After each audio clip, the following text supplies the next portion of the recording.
نحمده ونصلي على رسوله الكريم أما بعد فأعوذ بالله من الشيطان الرجيم بسم الله الرحمن الرحيم كل من عليها فان صدق الله مولانا العظيم وصدق رسوله النبي الكريم أما بعد فأعوذ بالله من الشيطان الرجيم بسم الله الرحمن الرحيم إن الله وملائكته يصلون على النبي يا أيها الذين آمنوا صلوا عليه وسلموا تسليما اللهم صل على سيدنا ومولانا محمد وعلى آله وأصحابه أجمعين. معزز سامعین،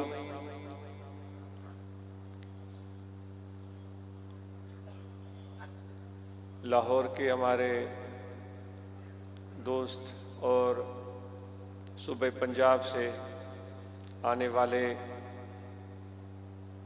جماعت اصلاح المسلمین کے اراکین اور ممبران، روحانی طلبہ جماعت کے اراکین و ممبران، جمعیت علماء طاہریہ کے اراکین و ممبران، انجمن نونہال کے نو عمر بچے، جتنے بھی یہاں آپ سب لوگ تشریف لائے ہیں، بے شک بڑی سعادت اور خوش قسمتی ہے ہماری کہ یہاں پر ایک بہت بڑے عظیم مقصد کے لیے ہم سب جمع ہوئے ہیں، جس کا ذکر ابھی ہمارے محترم دوست ڈاکٹر منور صاحب فرما رہے تھے. وہ ہے اللہ تعالیٰ کا ذکر اور اس کی یاد. جتنے بھی ہم میں سے یہاں پر آئے ہیں ان سب کا حصہ برابر نہیں بھی ہو سکتا، کم یا زیادہ بھی ہو سکتا ہے. حصے سے مراد کہ جو اللہ تعالیٰ کی رحمت اور عنایت، بخشش، محبت بانٹی جائے گی، ان میں سے ہم سب لوگ ضرور حصہ پائیں گے. یہ اور بات ہے کہ سب کا حصہ برابر نہیں ہوگا، نہیں ہو سکتا. واللہ عالم، اللہ بہتر جانتا ہے. کیونکہ آپ کو تو ویسے پتہ ہے دنیاوی لوگوں کے ساتھ، دنیا داروں کے ساتھ دنیا داروں کے ساتھ ہمارا جو ایک طریقہ ہوتا ہے اس کے تقاضے الگ ہوتے ہیں. وہاں بھی ہم عزت پاتے ہیں. اس معاشرے میں ہم سب اپنے اپنے حلقہ اثر میں ایک نام رکھتے ہیں، وہاں عزت پاتے ہیں، وہاں لوگ ہمیں پیار دیتے ہیں، ہمیں اپنی ساتھ بٹھاتے ہیں، نوازتے ہیں. ضرور اس کے پیچھے کوئی نہ کوئی وجہ ہوگی جو ہم اپنے دوستوں میں، اپنے معاشرے میں، اپنے حلقے میں، اپنے محلے میں، اپنے گاؤں میں، اپنے شہر میں جو عزت پاتے ہیں اس کی کوئی نہ کوئی وجہ ہوگی. ہو سکتا ہے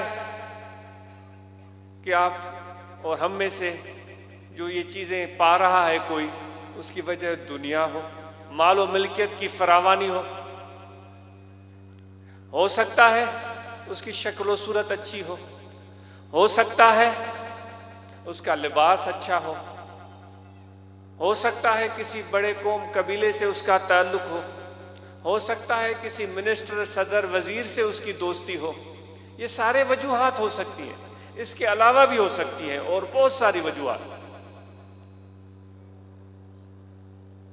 ماں کے پیٹ سے اگر کوئی بچہ کوئی چیز اپنے ساتھ لے آتا ہے، کوئی علم، کوئی ہنر، کوئی خصوصیت، کچھ بھی نہیں، صرف ایک چیز اس کو فری میں ملتی ہے جس کا ابھی میں ذکر کر رہا تھا، وہ ہے ماں کی محبت. وہ ماں کی محبت اپنے بچے سے ہوگی. چاہے وہ سفید ہو، سیاہ کالا ہو، خوبصورت ہو یا خوبصورت نہ ہو، ہر صورت میں ماں اس سے پیار کرے گی۔ اب ماحول اور معاشرے میں جو عزت انسان پاتا ہے وہ وجوہات میں ابھی عرض کر رہا تھا۔ میں معذرت خواہ ہوں، میری گفتگو شاید مشکل ہو جائے، آپ کو بور کرے، لیکن مجھے بولنا نہیں آتا، میں معذرت خواہ ہوں۔ اب یہ دنیاوی دستور ہو گیا، ہم اپنے ماحول میں جو عزت پاتے ہیں، جو کچھ ہمیں ایک مقام ملتا ہے، وہ اس کی ایک الگ کہانی ہے۔ اب اللہ تعالیٰ کی نظر میں عزت پانے کا طریقہ کیا ہو سکتا ہے؟ اب آپ سب اپنے اپنے حلقے میں عزت پاتے ہوں گے، لیکن جو عزت آپ پاتے ہیں آپ سب کی ایک جیسی نہیں ہوگی، کسی کی کم ہو سکتی ہے، کسی کی زیادہ ہو سکتی ہے، کسی کی بھی، کوئی بھی ہو۔ یہ دعویٰ نہیں کر سکتا کہ جتنے لوگ مجھے جانتے ہیں اس کو بھی اتنے ہی جانتے ہیں، جتنے لوگ مجھ سے محبت کرتے ہیں اتنے اس سے محبت کرتے ہیں، ایسے ہو ہی نہیں سکتا۔ یہ اس دنیا کا ایک عجیب رنگ ہے۔ اب اللہ تعالیٰ کی بارگاہ میں اگر کوئی پیارا بننا چاہتا ہے، اللہ تعالیٰ کی بارگاہ میں کوئی مقرب بننا چاہتا ہے، پسندیدہ بننا چاہتا ہے، تو یہ دستور نہیں چلیں گے کہ آپ کے پاس دولت کی فراوانی ہو، آپ کے کپڑے اچھے ہوں، آپ کی دوستی کسی منسٹر سے ہو، آپ کا تعلق کسی بڑے قبیلے سے ہو۔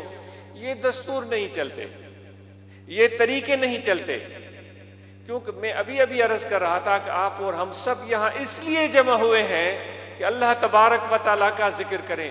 پھر میں نے یہ بات عرض کی کہ ذکر تو ہم سب کریں گے، ذکر تو ہم سب کریں گے، لیکن جو اس ذکر کے بدلے میں اللہ تعالیٰ کی طرف سے عنایت ہوگی اور رحمت ہوگی، وہ جو تقسیم ہوگی، سب کا حصہ برابر نہیں ہو سکتا، شاید کسی کا کم ہوگا، کسی کا زیادہ۔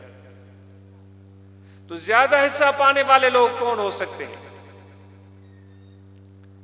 اس کا ایک معیار، اس کی ایک خصوصیات کیا ہو سکتی ہیں؟ تو اس چیز پر ہمیں سوچنا چاہیے۔ یہاں آنا، یہاں بیٹھنا، ذکر والوں کے ساتھ اتنی بڑی بات ہے۔ میرے نبی، میرے آقا و مولا حضرت صلی اللہ علیہ وآلہ وسلم ارشاد فرماتے ہیں کہ جہاں میرے امت کے 40 لوگ بھی بیٹھیں گے تو ان میں بھی کوئی اللہ کا ولی ہوتا ہے۔ تو ماشاءاللہ اتنے سارے لوگ یہاں بیٹھے ہیں، ضروری نہیں ہے کہ جو اوپر بیٹھے ہوں وہ ولایت والے ہیں، جو نیچے بیٹھے ہوں ولایت والے نہیں، یہ اللہ ہی جانتا ہے۔ اوپر بیٹھنے والے کس دستور کے مطابق ہم بیٹھ گئے، اس کا کوئی دستور دنیاوی ہو سکتا ہے، یہ ہمارے رسم و رواج کا حصہ ہو سکتا ہے، ہمارے کلچر اور تہذیب و تمدن کا حصہ ہو سکتا ہے۔ یہ خدائی قانون اس طرح اپنے بندوں کے ساتھ نہیں ہے۔ وہ فرماتا ہے کہ جو نیچے بیٹھا ہو یا اوپر بیٹھا ہو، کسی قوم سے، کسی قبیلے سے، کسی رنگ سے، کسی نسل سے، کسی بھی طرح کا بندہ ہو، وہ مجھ کو یاد کرے، میں اس کو یاد کروں گا۔